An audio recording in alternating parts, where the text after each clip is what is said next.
수요 주식 남녀 시간입니다. 많은 분들이 이 시간에 나오는 종목들 이 단주간 얘기를 해주시더라고요. 저희가 3명이서 종목을 소개하고 그 종목 수익 대결을 하고 있습니다. 5% 수익이 날 때마다 별 하나씩 가져가게 되면서 종목 수익률 대결을 펼치게 돼요. 그 기간은 한 종목당 소개되고 한 달 정도, 그리고 그 이후에도 물론 특징적인 움직임이 보인다면 저희는 AS하고 있습니다.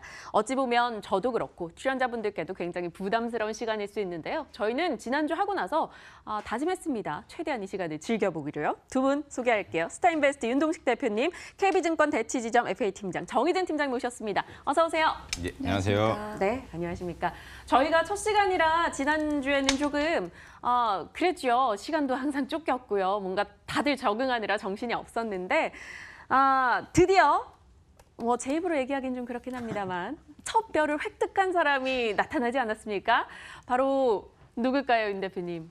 예, 우리 앵커님이 먼저 첫 표를 취득을 했는데 축하드립니다. 네. 일단은. 네, 현대 엘리베이터 제가 장중 최고가 기준으로 128,000원 터치를 하면서 5% 넘는 수익으로 첫 별의 주인공. 뭐든 처음이 중요하거든요. 이제 앞으로는 두 분이 별을 가셔도 상관없습니다. 첫 별은 또 제가 땄다라는 게 굉장히 의미 있는데, 정 팀장님, 사실 정 팀장님 조금 억울하실 수도 있으실 것 같아요. 제가 먼저 그날 현대 엘리베이터 할 거야 했더니 경협주 나도 원래 하려고 했는데 아껴놔야겠네 이렇게 하셨잖아요. 조금 그러시죠? 아쉽지만 그래도 앵커님이면 양보를 할 수 있을 것 같습니다. 저도 팀장님께는 별 양보해드릴 수도 있어요. 네, 오늘 두 분과 또 즐겁게 이 시간을 꾸려봐야 될 텐데요. 저희가 그때 이동하는데 시간을 너무 많이 써서 오늘부터는 이동 없이 종목에 좀 더 집중하도록 할 겁니다. 먼저 항상 첫 번째 불리한 자리에 우리 윤동식 대표님을 앞세웁니다. 윤동식의 픽 한번 확인해 보시죠. 투잡이 미리 벌자. 네, 기대가 되는데요. 윤 대표님, 어떤 종목입니까? 예, 오늘의 저희 픽은 OCI 잡아드리도록 하겠습니다. 최근 들어가지고 유가가 60%에서 40%까지 빠졌다가 40%에서 반등 나와가지고 서부 텍사스 기준으로 55불까지 붙이는 패턴을 보이고 있다 보니까 점차적으로 유가가 올라가면 올라갈수록 이제 차세대 대체 에너지, 그러니까 풍력이 됐든 태양광이 됐든 이쪽 시장이 다시 한번 이슈가 될 가능성이 굉장히 높다고 판단되고 있고요. 주식 투자를 할 때 현 정부에 맞는 정책 주냐라는 것도 눈여겨보셔야 될 것 같은데, 현재 정부 정책 중에 하나가 미세먼지 저감 정책이죠. 지금 우리나라 같은 경우는 화력발전, 그러니까 석탄을 사용하는 게 전체 산업에서 한 37% 정도 차지하고, 그리고 중국 같은 경우는 45% 정도 차지하다 보니까 전 세계에서 태양광 수요가 가장 많은 중국 같은 경우가 석탄 화력발전을 조금 더 덜 쓴다면, 그리고 우리나라도 정책으로 덜 쓴다고 하면 대체 에너지인 풍력이나 태양광 쪽이 조금 많이 눈을 보지 않을까, 빛을 보지 않을까라고 생각을 하고 있고요. 작년에 중국에서 보조금을 중지를 했습니다. 중지를 해가지고 18년도에는 태양광 시장이 좀 줄어들지 않겠는가라는 의심을 했었는데도 불구하고 작년에 100기가와트를 생산을 한 걸 보면 조금 시장이 줄어드는, 중국이 줄어드는 만큼 그나마 독일이나 스페인 쪽에서 좀 많이 화랑되지 않나라고 생각을 하고 있고요. 최근 들어가지고 업황은 안 좋은 거 분명한 것 같습니다. 작년에 5월달 이후부터는, 아니 2월달이네요. 2월달 이후부터는 한 1년 동안 쭉 안 좋은 상황인데, 이렇게 안 좋은 상황이 이었다가 이제 돌아서는 상황에서는 좀 관심 가져보셔도 좋지 않나라고 생각을 하고 있고요. 전 세계에서 이제 가장 MS를 많이 차지하고 있는 보리 허품 에너지가 최근 주가가 70% 이상 급등하는 패턴을 보였기 때문에 제가 생각하기에는 OCI 같은 경우도 좀 관심을 가져가셔서 매입가 10만 원, 목표가 11만 5천 원, 손절가 9만 원 잡고 대응하시는 게 좋지 않나라고 정리하겠습니다. OCI 또 백주안의 브리핑을 해주셨어요. OCI. 정 팀장님 어떻게 생각하세요? 이 종목에 대해서 수익률 대결 종목으로 적합하다 생각하세요? 저는 좀 무겁지 않나라는 느낌이 있거든요. 저도 비슷한 생각인데요. 네. OCI 말씀하신 투자 포인트 모두 유효합니다. 하지만 과연 이 태양광 부분에 있어서 실제 그 관심이 얼마나 실적에 쏠릴 수 있을지가 조금 우려스럽고요. 그리고 최근에 얼마 전에 저희가 11월, 12월에 갑자기 다시 뭐 황사가 있는 것처럼 아주 미세먼지가 심했었는데 그때 당시 중국의 허베이성에서 그 전력난으로 인해서 다시 석탄을 뗐다고 해요. 그래서 허베이성에서부터 오는 그 미세먼지 바람이 중국 자체에도 영향을 미쳐서 상해에 있는 그 상해 자치구의 그 의원들이 그 허베이성으로 파견이 돼서 그 중국 자체도 다른 지역들이 아주 그 미세먼지의 영향을 피해를 많이 봤다 하더라고요. 그렇게 아직까지도 중국이 그 윤기 실리콘 자재라든지 그런 대표 그 세계 1위의 태양광 그 R&D를 하고 있긴 하지만 이게 급할 때는 아직까지 석탄을 바로 떼는 모습을 보면서 좀 언제 이게 빨리 반영이 될까? 근데 윤기 실리콘 자재 같은 경우가 70% 80%까지 전년도에 빠졌었는데 많이 반 이상은 회복이 된 걸 보면서 가능성은 있어 보이지만 과연 한 달 안에 수익률을 낼 수 있을지. 아주 좋습니다. 이렇게 다이렉트로 질문 주시는 거 너무 좋아요. 윤 대표님 반론하시죠. 예, 저 좋고요. 그런 거 저 좋아하니까 좋아하는데 중국은 민주주의 국가가 아닙니다. 그걸 아셔야 될 게 뭐냐면 중국이 석탄을 중지한다고 하면 한겨울철에 집에 쳐들어가고 석탄 그 난로를 빼버립니다. 그래서 한참 중국에서 난란이 났던 게 겨울에 난방을 해야 되는데 중국은 바닥 난방이 안 돼 있는 상황에서 벽난로 같은 걸 뜯어버리니까 이제 얼어 죽는다 뭐 이런 얘기도 굉장히 많아가지고 그러니까 중국이 만약에 정책을 한다고 하면 갑자기 빠르게 움직이지 않겠는가라고 생각을 하고 있고요. 지금 태양광 시장 같은 경우는 치킨 게임을 진행하고 있죠. 땡큐인 상황으로 보여지고 있습니다. 오히려 OCI 같은 경우는 장기적인 치킨 게임에 간다고 하면 인천에 가지고 있는 토지 부지가 지금 매각을 하게 되면 1조 5천억 정도 받을 수 있기 때문에 현금여력이 1조 5천억이 있는 태양광 회사가 치킨 게임을 갖고 간다.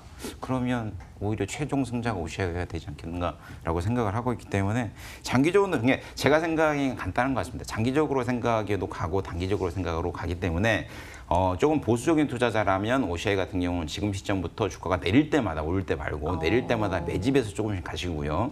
단기적인 관점에서 접근하신다고 하면 좀 비중을 담아보시는 것도 좋지 않나라고 생각을 합니다. 알겠습니다. OCI 얘기해 주셨어요. 일단 뭐 긴 시각으로 놓고 봤을 때도 내릴 때마다 담아갈 수 있다. 윤동식의 픽 OCI 오늘 첫 번째 종목으로 다뤄봤습니다. 그리고 곧장 가볼게요. 윤동식 대표님께도 공격의 기회를 드릴 수 있게 됐습니다. 정희진의 픽 한번 열어볼게요. 어떤 걸까요? 정희진의 픽은 정희진 팀장의 음악 나오네요. 경협주 이제 진짜 갈 때다. 지난주에 경협주 못 하셨는데 이번에 하시는 거네요. 어떤 겁니까? 맞습니다. 저는 포스코 엔텍 말씀을 드립니다. 뭐 대표적인 경협주이죠. 그 중에서도 광물 자원 개발과 관련된 부분인데요. 북미 그 회담을 앞두고 한미 우리 통화가 있었습니다. 그래서 문 대통령이 강력하게 그 남북 경제 협력과 관련된 의지를 밝히면서 또 이번 주 그리고 이번 달 내에 한 번 더 좀 이슈가 있지 않을까라는 그런 관점에서 보게 되었는데요. 마그네슘 관련해서 재련 공장 등을 위탁 운영 현재 하고 있습니다. 그리고 차트상 보시면 그냥 차트가 아주 이쁘다라고 말을 할 수가 있는데 최근에 이렇게 그 수급을 동반한 이런 상승들이 있었고 최근에 있었던 어떤 상승에서는 그 전만큼의 어떤 수급은 없었습니다. 그래서 그때 당시 뭐 이 실현을 하고 나갔다라고 볼 수 없고 아마도 좀 더 기대를 할 수 있다라는 점에서 조금 차트 부분에 있어서 좀 볼 수가 있고요. 외국인 수급이나 외국인 지난주 외국계에서 계속적인 수급이 있었습니다. 장중에도 있었고요. 그래서 1월 29일부터 2월 둘째 주 뭐 설날이 있었던 기간까지 영업일은 6일밖에 되지 않았는데 그 6일 내내 외국계에서 계속해서 뭐 20만 주, 29만 주 이렇게 수급이 들어온 모습을 볼 수가 있고요. 거래량이 이렇게 증가가 되지 않은 현재 상황에서 이렇다는 것은 한 번 더 세 번째 그 파장을 기다릴 수 있다라고 볼 수 있습니다. 그리고 최고 뭐 1,140원, 11,400원에서 지금 현재 어느 정도 빠진 구간인데요. 정고점에서 20%까지 빠지는 중에서는 좀 분할 매수 관점으로 대응을 하면 되기 때문에 그런 부분에서도 좀 유효하다고 할 수가 있고요. 그리고 북한은 세계 제12 히토류 광물을 가지고 있는 국가입니다. 사실 이것에 대한 기술이 어떤 쪽으로 갈지 어떤 회사가 나중에 수혜를 받을지는 모르지만 이렇게 지금 현재 미리 기대감에 편승을 한다면 이렇게 수급이 살아있고 차트도 예쁜 포스코 엔텍 말씀드립니다. 포스코 엔텍 그럼 가격은 목표 주가는 어디까지 보시는 거예요? 목표 주가는 제가 13,000원 말씀드렸습니다. 손절가는 8,000원 정도 대응하면 될 것 같습니다. 8,000원의 손절가. 밑쪽으로도 좀 넉넉히 주셨네요. 13,000원의 목표가 얘기해 주셨어요. 지금 가격도 충분히 매수해볼 만하다라는 의견이신데요. 윤 대표님 어떠세요? 포엠을 딱 느끼셨을 때 이 여자들이 칼을 갈았구나 이런 느낌 받지 않으셨어요? 예, 뭐 테마주를 이렇게 덤벼버리면 예, 종목을 가지고 오면 저는 뭐 할 말이 없는 것 같은데 뭐 스타일이 있으니까 자기 스타일대로 가는 게 좋지 않나라고 생각을 하고 있고요. 예, 어려운 질문을 하셨으니까 저도 예, 좀 적당한 질문을 너무 어려운 질문을 네. 하면 안 되니까 좀 하도록 하겠습니다. 제가 알고 있기로는 북한 쪽 광물 개발 관련해서는 중국이 이미 주요한 곳은 100군데 이상 그리고 100년 이상 개발권을 가지고 있는 걸로 알고 있는데 들어간다 한들 통일된다 한들 제가 생각엔 북한과 중국과의 관계가 좋지 않을까요? 그러면 니네 계약 없던 걸로 하고 남한이랑 할래라고 하기에는 약간 무리수가 있을 것 같은데 그건 어떻게 생각을 하시는지? 어렵고 잔인한 질문을 네. 주셨네요. 네. 그런 약간 감성적인 질문 하시잖아요. 그래도 네, 피는 물보다 진하기 때문에 결국에는 네, 같은 네. 동포에게 오지 않을까라고 네, 그런 바보 같은 좀 대답을 해보고요. 뭐 제강용 현재 알루미늄 탈산제와 관련한 뭐 수주 공시들이 지난해 연말 2018년 연말부터 계속 있었습니다. 그래서 아직까지 그게 실적에 좀 반영이 되지 않았죠. 수주가 이제 막 됐으니까요. 그래서 그런 부분에 있어서도 좀 기대를 할 수가 있고 중요한 건 이번 달 안에 별을 받아야 됩니다. 이번 달 안에 별을 받기 네. 위해 나는 과감히 하겠다. 채팅창에도 엘리님이 차트는 위험해 보이는 게 포스코 엠텍인데 꼭 이런 게 가더라. 지난번 도화도 그렇고 이야기해 주셨어요. 또 칼라렌즈 얘기 나왔는데 우리 정인지 팀장님 칼라렌즈 아니십니다. 본연의 눈 색상이 저렇게 예쁘셔요. 그래서 윤 대표님께서 정인지 팀장님이 제대로 못 보시는 것도 있는 것 같아요. 윤 대표님 아까 누가 그러더라고요. 탐라주총님이셨던 것 같은데 AI 로봇이 앉아있는 느낌이었다고 굉장히 로봇처럼 따닥따닥 이야기를 해주셔서 아마 그런 느낌을 받으셨던 것 같아요. 자, 포스코 엠텍 저도 좀 질문을 드릴게요. 정희진 팀장님이시라면 사실 현대 로템 쪽에도 굉장히 그간 저희가 뭐 사적으로 얘기 나눌 때도 관심을 많이 두셨었던 것 같거든요. 현대 엘리도 그렇고요. 현대 엘리 제가 갖고 있잖아요. 현대 엘리보다 포스코 엠텍이 더 남북 경협 모멘텀 강하게 갈 수 있다라고 보시는 거예요? 근데 간다면은 같이 갈 것 같습니다. 아까 전에 그 채팅창에 언급되었다는 도화, 네. 그리고 뭐 남선 알루미늄 등등에서 같이 지금 좀 움직이고 있고요. 아마 제가 한다면 비중을 좀 나누지 않을까 합니다. 뭐 현대, 로템, 엘리베이, 뭐 포스코, 엠텍 이렇게 해서 15%에서 20% 정도씩 비중을 나눠서 왜냐하면 어떤 것이 갈지 모르기 때문에 뭐 하나만 살 수도 없고 그렇다고 그 관련된 섹터를 모두 미리 살 수도 없기 때문에 제가 생각되는 뭐 최우선 그런 주들을 비중을 나눠서 가져가도록 하겠습니다. 알겠습니다. 포스코 엠텍에 대해서 저희가 이야기 나눠봤습니다. 그리고 이제 제 종목을 오픈해야겠죠. 박민영의 촉픽. 저는 픽으로 하기엔 좀 그래서 촉픽으로 이름을 했었는데요. 뭘까요? 자, 일단 스마트 메이커를 발견하는 스마트함. 저의 이 OST도 나오네요. 이 테마송은 두 분의 전문가 사이에서 살아남겠다는 강한 의지를 담은 노래이기도 합니다. 저의 오늘의 종목은요. 롯데정보통신 되겠습니다. 요즘 유통시장의 패러다임이 뭘까요, 정희진 팀장님? 온라인, 모바일 이런 거 아니겠습니까? 무인화인 것 같습니다. 그렇죠. 네. 그런 쪽이 패러다임으로 자리 잡게 되고 있습니다. 노동 환경도 최저임금이 올라가고 주 52시간 얘기 나오고 그러다 보니까 무인화 쪽에 대한 관심이 올라가고 일의 효율성을 따지는 시각이 훨씬 많아지고 있는 상황입니다. 그래서 저는 롯데정보통신이 관련해서 충분히 수혜를 볼 수 있을 것이다 이야기를 하고자 하는데요. 이 롯데그룹 계열사 90여 개의 IT 서비스를 담당하고 있는 회사 SI 업체죠. 롯데정보통신이 되겠습니다. 신동빈 회장이 최근에 그런 이야기를 했어요. 딱 복귀하자마자 디지털 롯데 이걸 만들겠다고. 디지털 롯데 50조 원을 5년 동안 투자하겠다라고 강한 의지를 들이냈습니다. 그들이 가지고 있는 공장 좀 많습니까? 그들의 편의점 얼마나 많아요? 물류센터 너무나 많죠. 개수도 제가 준비를 해봤는데요. 스마트 팩토리로 만들고 스마트 물류로 만들고 스마트 리테일로 만들고 그래서 지금 롯데마트가 전부 QR코드를 도입하고 있는 상황이고요. 공장도 스마트 팩토리도 88개 중에 77개가 이미 진행이 되고 있다고 해요. 그럼 이게 스마트해지는 과정에서 IT 서비스 투자를 하면 IT 서비스 누가 맡겠습니까? 롯데 거는 롯데정보통신이 갖게 된다는 거죠. 그리고 그간의 움직임들을 다 비교를 해봤더니 SK나 LG, 삼성보다 롯데 측은 이 IT 서비스에 대한 투자가 적었습니다. 그래서 지금부터 많이 투자하면 할수록 그에 따른 기저효과가 아마 파급 효과가 더 크게 나타나지 않을까? 이런 생각을 했고요. 그래서 롯데정보통신이 사실 한 반년간 상장하고 좀 지금 많이 올라와 있는 상황이긴 해요. 4만 원대 넘었고 오늘 또 1.59% 올라섰습니다. 하지만 롯데정보통신 더 갈 수 있다라고 성장성을 믿고 베팅을 하기 위해서 오늘 챙겨왔고요. 목표 주가 저는 5만 5천 원 잡았습니다. 손절라인은 3만 8천 원. 매수가는 지금 사실 4만 1천 원 이렇게 사고 싶었는데 조금 올랐어도 이 가격대 사도 충분히 괜찮지 않을까 이런 생각도 듭니다. 6개월, 1년까지도 저는 롯데정보통신 좀 기대를 갖고 지켜볼 의향이 있습니다.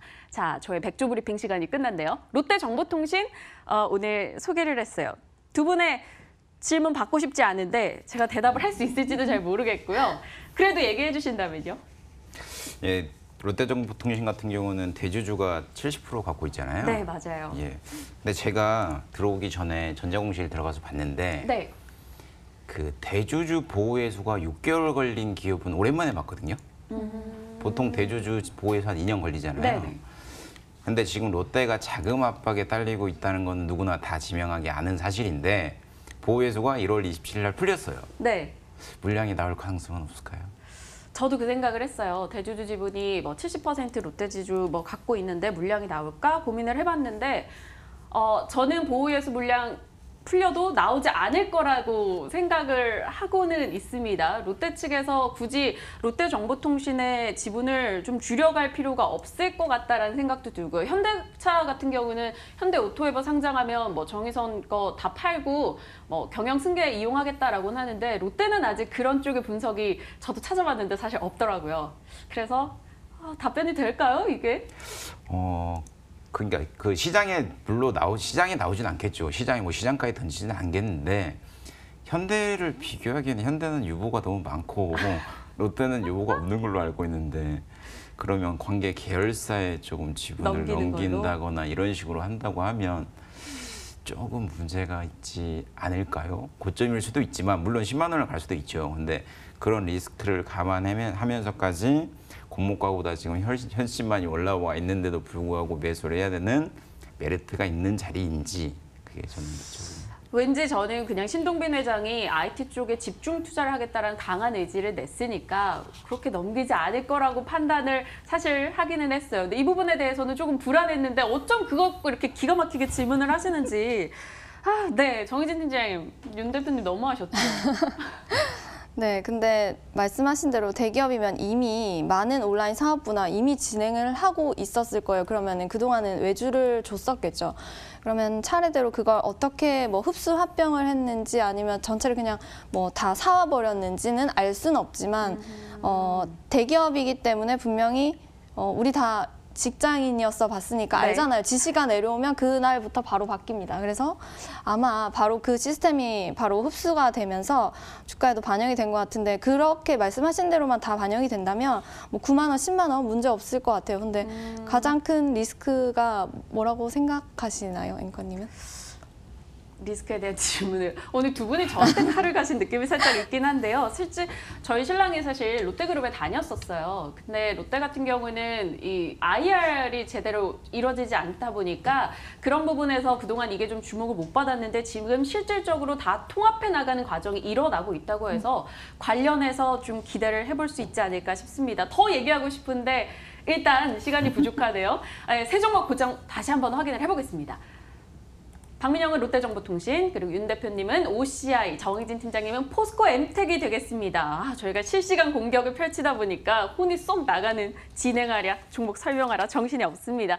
두 분께서도 분명 어려운 시간이셨을 텐데요. 오늘 윤동식 대표님, 정희진 팀장님과 함께 했고요. 저희 같이 인사 나누도록 하겠습니다. 주식 남녀 여러분도 체크해 주시고요. 내일 이 시각 시장 공감된 다시 인사드립니다. 여러분 고맙습니다.